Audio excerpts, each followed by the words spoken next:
Hello everyone. In the previous presentation, we have discussed about mass defect, binding energy, nuclear forces, and Yukawa-Mason theory of nuclear forces. Now, today we study radioactivity. The contents are types of radiations and their properties, radioactive disintegration, laws of radioactivity, half-life period and average lifetime, laws of successive disintegration, radioactive equilibrium, nuclear fission and fusion. Radioactivity. The phenomenon of spontaneous emission of radiations from radioactive substance is known as radioactivity. The substances which emit radiations are known as radioactive substances. Examples: uranium, polonium, radium, radon, ionium, thorium, actinium, etc. All naturally occurring elements whose atomic numbers are greater than 82 are all radioactive. Radiations are unaffected by chemical and physical changes. Natural and artificial radioactivity. The natural radioactivity is defined as the natural radioactivity is the process of radioactivity that takes place naturally. It occurs spontaneously. It is unstable. Most of the times this process cannot be controlled. The artificial radioactivity is the process of radioactivity that is induced by man-made methods. These occurs in the presence of external influence, and these materials are stable and can control this process.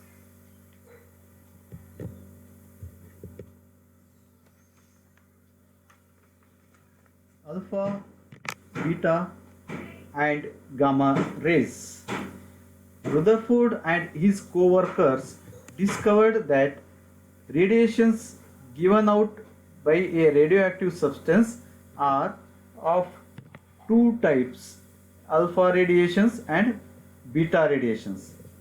Later, Willard discovered gamma radiations. The existence of three distinct types of radiations is demonstrated by a simple experiment. In this experiment, a small quantity of radium is placed at the bottom of small hole drilled in a lead block. This lead block is placed inside an evacuated chamber to avoid absorption of the rays. A photographic plate P is placed at a short distance above the lead block to receive the rays. A strong magnetic field is applied at right angles to the beam of radiations perpendicular to the plane of the paper. After a long exposure, photographic plate is developed. Three distinct lines will be found on the photographic plate. The alpha rays will be deflected towards the left, indicating that they are positively charged. And the beta rays, that is the beta particles, will be deflected towards right, showing that they are negatively charged. and the gamma rays are not deflected and hit the plate straight. This shows that the rays, that is gamma rays, are uncharged or neutral rays. If an electrostatic field is applied in place of magnetic field, the beta rays are deflected towards the positive plate, the alpha rays towards negative plate, and gamma rays do not bend at all. Now let us discuss the properties of alpha rays, beta rays and gamma rays. Alpha rays, helium nucleus consists of 2 protons and 2 neutrons. Here the charge of alpha rays is positively charged particles. Charge of each alpha particle is plus 2 times E, electronic charge. The ionizing power of alpha rays is 100 times greater than beta rays and 10,000 times greater than gamma rays. It has low penetrating power, and the effect of electric and magnetic field on alpha rays, these electric and magnetic fields deflected by both the fields. The speed of alpha rays ranges from 1 over 10 to 1 over 20 times the speed of light. Beta rays are electrons, basic elementary particles in all atoms. The beta rays are negatively charged particles. Charge of each beta particle is minus electronic charge E. The ionizing power is comparatively low and the penetrating power is greater than that of alpha rays.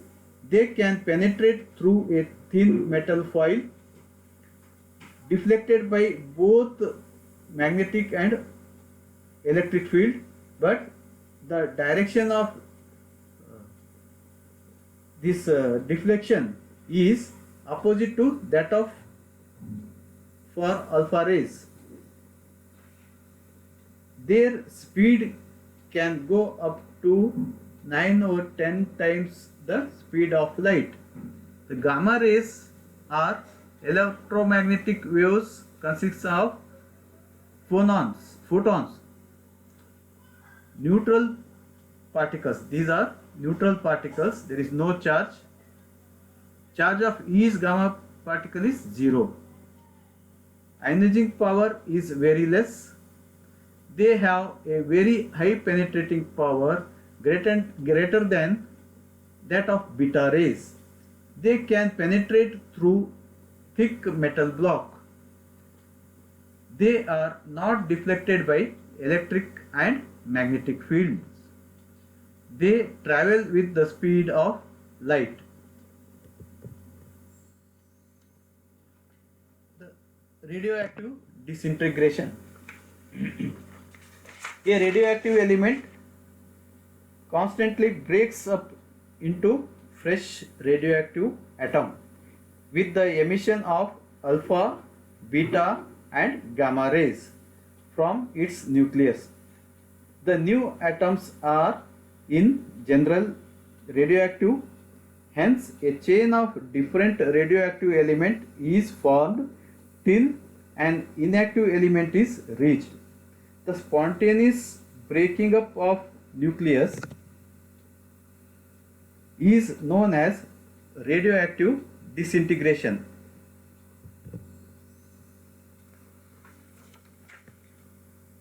The laws of radioactive disintegration.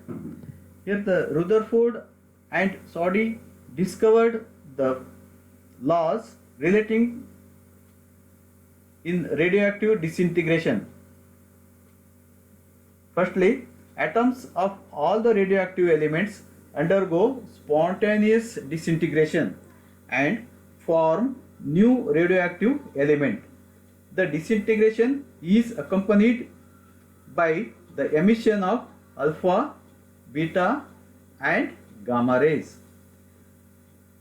The disintegration is at random, that is, which atom will disintegrate first is only a matter of chance. The number of atoms that disintegrate per second is directly proportional to the number of remaining uncharged radioactive atoms present at any instant. The disintegration is independent of all physical and chemical conditions like temperature, pressure and chemical combinations.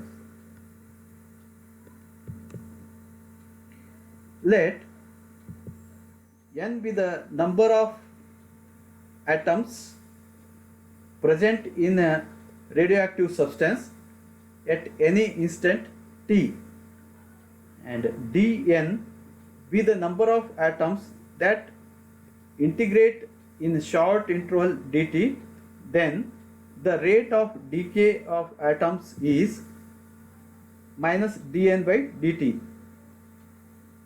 Now minus dn by dt is proportional to n, that is minus dn by dt is proportional to capital N,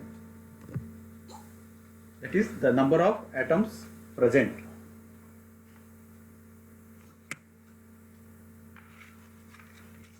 Or you can write d minus dn by dt is equal to lambda n, where lambda is constant of proportionality and is known as disintegration constant or radioactive constant or radioactive decay constant. Rearranging equation 1, we have dn by n equal to minus lambda dt. Then integrating, we get log of n equal to minus lambda t plus c, where c is integration constant. Let at time t equal to 0, the initial number of atoms present n is equal to n naught. Hence from the equation 2, we write log n naught equal to c. From equation 3, substituting the value of c in equation 2, we get log n equal to minus lambda t plus log n naught. So finally we get n is equal to n naught into exponential minus lambda t. This equation 4 shows that the number of atoms of a given radioactive substance decreases exponentially with time, provided no new atoms are involved. This shows that the decay occurs rapidly first and then becomes more slow, as shown in this figure. That is, the decay curve shows that the decay occurs rapidly, first occurs rapidly, then becomes more slow. Thank you. In the next class, we define the decay constant and discuss half-life period, mean life period and other parts. Thank you.